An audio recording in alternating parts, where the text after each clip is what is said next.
할렐루야, 환영하고 축복합니다. 오늘은 수요일입니다. 하나님의 말씀은 민수기 11장 15절입니다.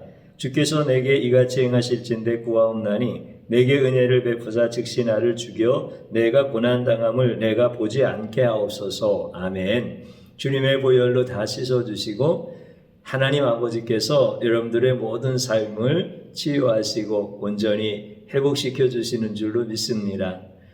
우리에게 오셔서 우리의 죄를 다 도말하시고 구원하신 예수님은 오늘도 말씀 속에서 자신을 계시하여 주십니다. 우리는 그 예수님을 만날 때 하늘의 신령한 복도, 이 땅에 기름지고 풍성한 복도 다 얻게 되어지고 다 누리게 되어집니다. 기독교는 복을 구하는 것이 기복 아닙니다.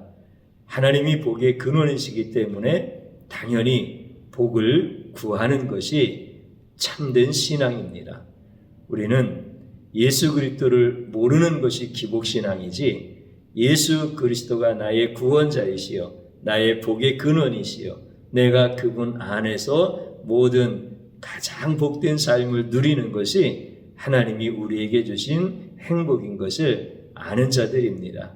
사랑하는 성도 여러분, 오늘 이 시간에 그 예수님을 꼭 만날 수 있는 가장 복된 시간 되기를 다시 한번 축복합니다. 주일날 우리는 엘리야에 대한 말씀을 통하여 함께 은혜를 받았습니다.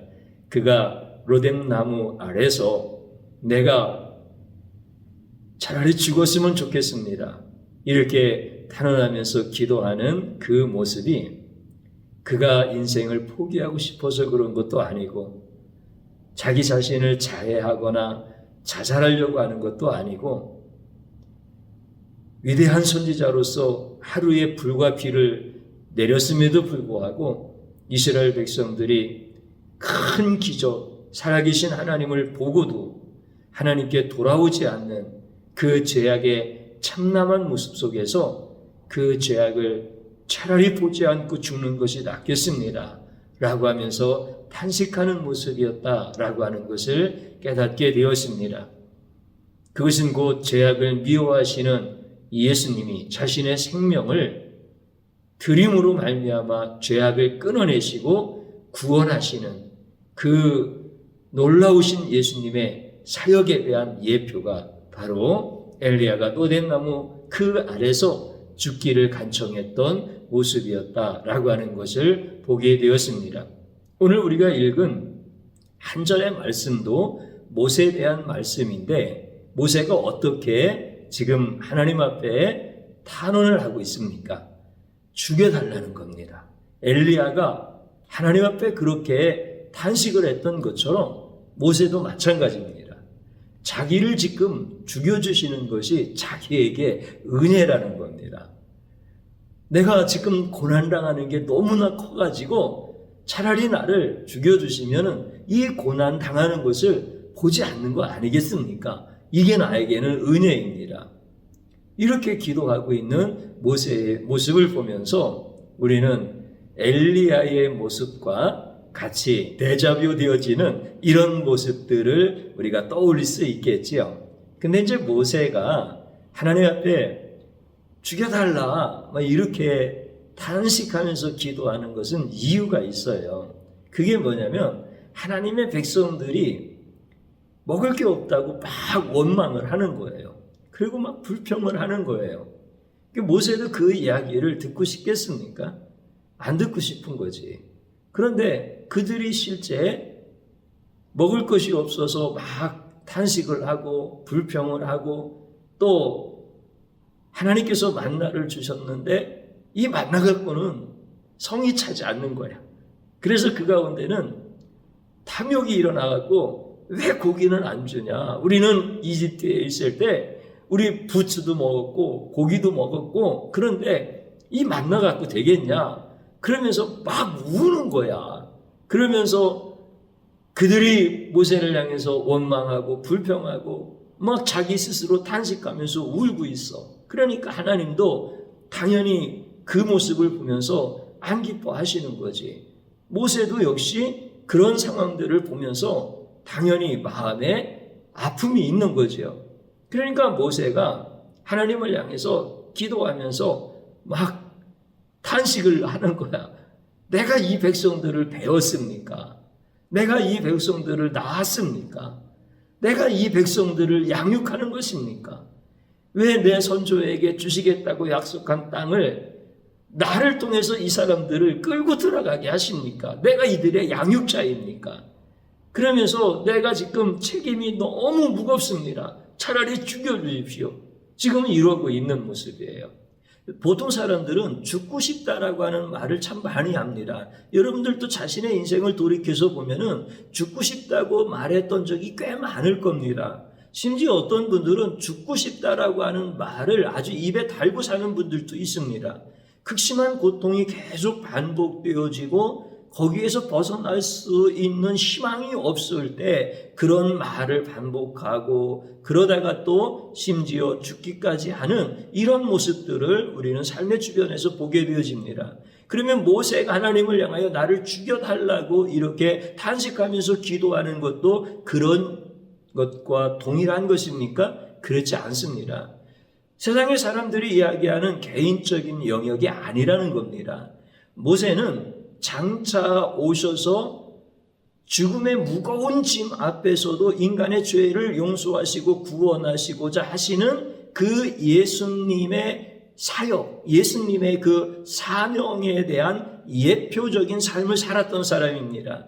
그래서 모세가 죽고 싶다라고 하는 것은 개인의 죄의 문제, 개인의 일탈의 문제가 아니라 예수님이 어떤 분이신가에 대하여 예수님의 그 사역과 예수님의 사명의 짐이 얼마나 무거우셨다라고 하는 것을 예표하여서 말씀하고 있는 내용입니다. 성경은 그것을 기록하고 있는 것이다 라고 하는 것이죠. 성경이 모세의 개인적인 살고 싶다, 죽고 싶다 뭐 이런 이야기를 기록한 게 성경이 아니니까 성경은 오로지 예수님에 대한 증거의 말씀이기 때문에 예수님의 그 엄청난 죽음 앞에서 돌이킬 수 없는 그 막중하신 사역과 그 사역에 대한 예표적인 이런 사람이 바로 모세였고 오늘 특별히 자기를 죽여달라고 차라리 죽여달라고 이렇게 탄식하면서 기도하는 그 모세의 짐이 얼마나 무거웠고 그리고 모세가 지고 있었던 그 짐은 단순히 어떤 육체적인 힘으로 견디기 어려운 정서적인 것으로 감당하기 어려운 이런 수준의 것이 아니라 이스라엘 백성들의 그 죄의 짐이 얼마나 무거웠었는가라고 하는 것을 모세가 표현하고 있는 모습들입니다. 그래서 모세가 하나님 앞에 죽여달라 이렇게 고백하면서 장차 오셔서 우리를 구원하실 예수님의 사역이 얼마나 그 죄짐이 얼마나 무거우셨는가라고 하는 것들을 정확하게 우리에게 보여주고 있는 거예요. 그러면 모세가 이제 감당할 수가 없으니까 죽여달라 그러면서 하나님 앞에 탄식하면서 기도를 하는 거예요. 그러면 이제 잘 생각해 봐야 됩니다. 제가 한번 질문 드려볼게요. 하나님이 어떻게 하셨을 것 같아요? 모세가 막 죽여달라고 탄식해서 기도하니까 하나님이 알았다. 그게 은혜라고 하니까 내가 너에게 은혜를 베풀어 줄게. 그러면서 그를 죽이셨습니까? 아니면 너는 지도자 자격이 없다. 그러면서 그를 버리셨습니까? 그리고 다른 사람으로 바꾸셨습니까? 아니면 우리 하나님께서 하나님의 시간과 하나님의 계획에 맞추어서 이루어 가시는 그 모든 사역을 지체하시거나 그 사역을 바꾸시거나 이렇게 하셨나요? 결코 그렇지 않습니다. 우리 하나님은 그 모세가 탄식하면서 죽여달라고 하나님 앞에 간청하여 기도할 때 하나님은 그의 뜻대로 죽이시지 않았습니다. 오히려 하나님이 어떻게 하셨느냐면 모세야 백성 중에서 장로, 백성 중에서 지도자가 될 만한 사람들 70명을 모아서 너와 함께 같이 서 있어라. 그리하면 내가 너에게 부어주었던 영을 그들에게도 부어주어 앞으로 네가 혼자 감당하지 아니하고 함께 감당하게 될 것이다 라고 이렇게 하나님께서 말씀을 해주시는 거예요. 그러니 얼마나 좋아요. 혼자 담당하지 아니하고 같이 담당하게 되어질 것이다. 이렇게 하나님께서 모세에게 진짜 은혜를 베풀어 주시는 거야. 모세는 자기가 생각할 땐 죽는 게 은혜인데 우리 하나님께서는 모세를 살리시는 게 은혜야. 그러니까 참 모세가 이 기도 가운데서 하나님께 받은 은혜가 얼마나 큰지 모르는 거예요. 사랑하는 성도님 여러분, 이 말씀들을 이제 예수님이 어떤 사역을 하셨고 예수님을 예표했던 모세는 어떻게 살았는가, 이런 것들을 보면서 이제 우리 삶 속에서 우리는 예수님이 어떤 분이신지에 대하여 성경에서 증거하심으로 우리 예수님의 죽음도 알고 있고, 그 죽음 앞에서 하나님 아버지, 이 죽음의 잔을 내게서 옮겨주옵소서. 그러나 나의 원대로 마옵시고 아버지의 뜻대로 되기를 원합니다. 이렇게 하시면서 예수님도 모세와 똑같이 죽여달라, 이렇게 기도하신 거잖아요. 그러면 이제 우리는 어떤 모습으로 살아갈 것인가 라고 하는 것을 우리 정확하게 알아야 됩니다. 우리는 살려달라고 기도를 그렇게 많이 하는 거야. 하나님 앞에 하나님 살려주십시오, 하나님 살려주십시오, 이 기도를 너무 많이 해. 우리는 모세처럼 죽여달라고 하는 기도를 한마디도 못해. 우리 예수님처럼 죽여달라고 하는 이 기도를 한마디도 못해. 우리는 우리 예수님이 나를 떠날까봐 예수님 떠나지 마세요, 예수님 떠나지 마세요, 이런 기도는 수도 없이 드리면서 내가 죄인이니까 예수님 나를 좀 떠나주십시오, 이렇게 베드로처럼 주님 앞에 간청해 본 적이 한 번도 없는 거야. 왜 그렇게 못하는 거예요? 내가 죽여달라고 하면 하나님이 죽이실 것 같은 거야. 내가 주님 나를 떠나시옵소서 그러면 주님이 떠나실 것 같은 거야. 우리는 내 사업이 망하지 않게 해달라고 하나님 앞에, 하나님 망하면 안 됩니다, 하나님 망하면 안 됩니다, 하나님 흥하게 해주십시오, 이런 기도는 평생 드렸어도 하나님 앞에 이 사업 망하게 해주십시오, 그리고 내가 예수님을 알 수만 있다면 이 사업 망해도 괜찮습니다, 이렇게 기도를 한 번도 하지를 못하는 거예요. 하나님이 모세가 죽여달라고 하니까 죽이신 하나님이셨습니까? 베드로가 떠나달라고 하니까 예수님이 떠나신 예수님이셨습니까? 우리는 겁이 너무 많은 인생이야. 우리는 인생을 살아가면서 한 번뿐인 그 인생을 살아가면서 담대하지 못하는 거야. 겁이 너무 많은 인생에 살아간다라고 하는 건 다른 것으로 표현하면 예수님을 모른다는 거예요. 예수님을 모른다는 것은 나에게 맡겨준 인생이 무엇인지를 모른다는 거예요. 그렇기 때문에 우리는 내 인생의 모든 것을 내가 책임지는 줄 알고 그렇게 하나님 앞에 살려달라고 하고 하나님 앞에 떠나지 말게 해달라고, 우리는 이렇게 하나님 앞에 겁 많은 인생으로 살아가는 거예요. 그리고서는 하나님이 내 기도 들으셔서 안 떠나신 거야? 하나님이 내 기도 들으셔서 안 죽이신 거야? 죽이셔도 할 말이 없는 나인데 우리 하나님이 살려놓으신 거지. 나를 수백 번 떠나셔도 내가 할 말이 없는 자인데 주님이 안 떠나신 거지. 우리는 이렇게 예수님을 모르는 거예요. 우리는 이렇게 겁 많은 인생으로 살아가는 거예요. 사랑하는 성도님 여러분, 저나 여러분이 이제 예수님을 알고 그리고 나에게 맡겨주신 인생도 무엇인지 알고, 그리고 모세처럼 그렇게 주님 앞에, 엘리야처럼 그렇게 주님 앞에 우리 주님에 대한 진실한 고백을 드릴 수 있기를 축복합니다. 그러면 오늘부터 이제 기도 바꿔야 되겠다. 나를 차라리 죽여주시옵소서. 주여 나를 떠나시옵소서. 나를 버리시옵소서. 내가 망하게 해주십시오. 내가 이렇게 기도하면 이제 우리 하나님이 뭐 버리시겠어? 이렇게 생각하지 마시라고. 우리 주님은 우리 중심 다 아셔. 그렇기 때문에 진짜 중요한 것은 뭐예요? 내가 진짜 생명의 주권자가 되시는 그 예수님을 아는 거예요. 그리고 죄가 무엇인지를 아는 거예요.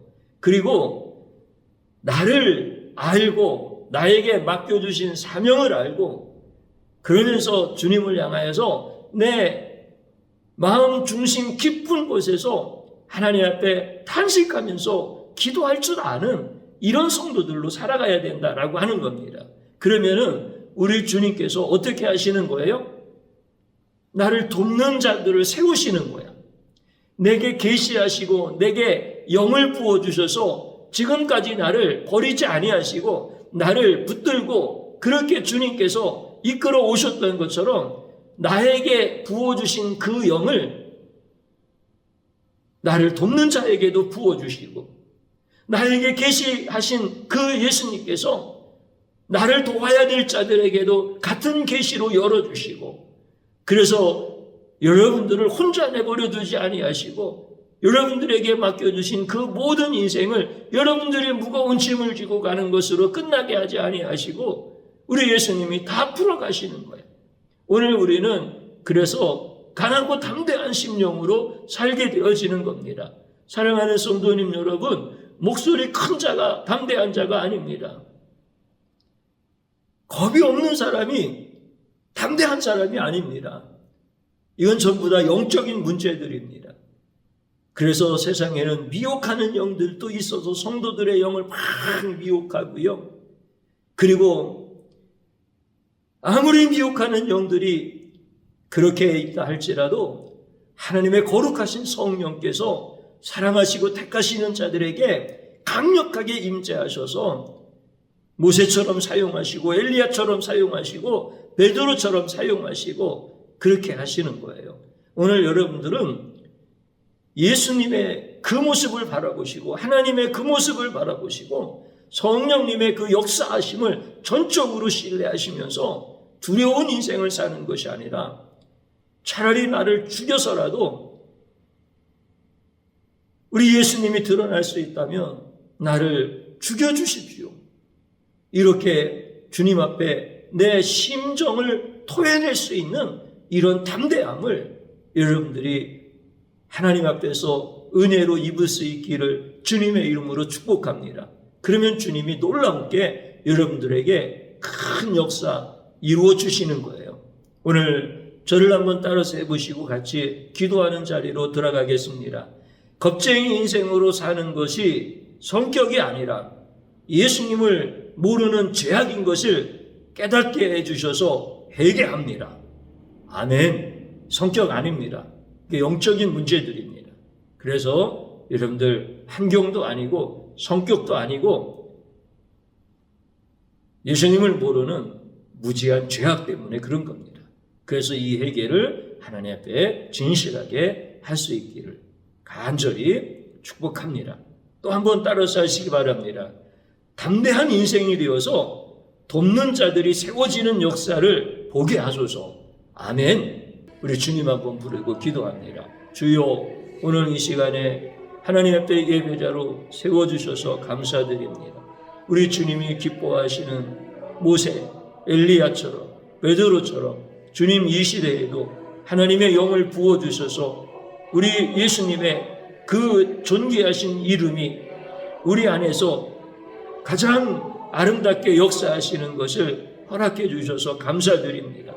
내 인생 겁쟁이로 살았던 것은 성격 탓도 아니고 환경 탓도 아니고 주여, 내가 무지하여서 우리 예수님 알면 담대한 인생으로 살 텐데 예수님을 알아가려고 하지 아니하고 미혹의 영들에게 속아서 그렇게 불안해하고 두려워서 죽기를 불안해하고 떨고 있었던 이런 미련한 죄악을 다 용서하여 주시옵시고 이제 모세처럼 주님 나를 죽여서라도 예수님이 나타나기를 원하고 예수님의 사역을 증거하기를 원하고 예수님의 그 존귀하심을 드러낼 수 있는 것이 된다면 차라리 이 한 몸을 죽여서라도 그렇게 하십시오라고 하나님 앞에 마음 중심에 나의 신앙의 고백을, 나의 마음의 탄식의 고백을 주님 앞에 드릴 수 있는 귀한 성도들 되도록 역사하여 주시옵시고 주의 종도 그 반열에서 주님을 기쁘시게 해드릴 수 있는 자가 되도록 은혜 베풀어 주시옵소서. 이렇게 담대한 인생이 되어서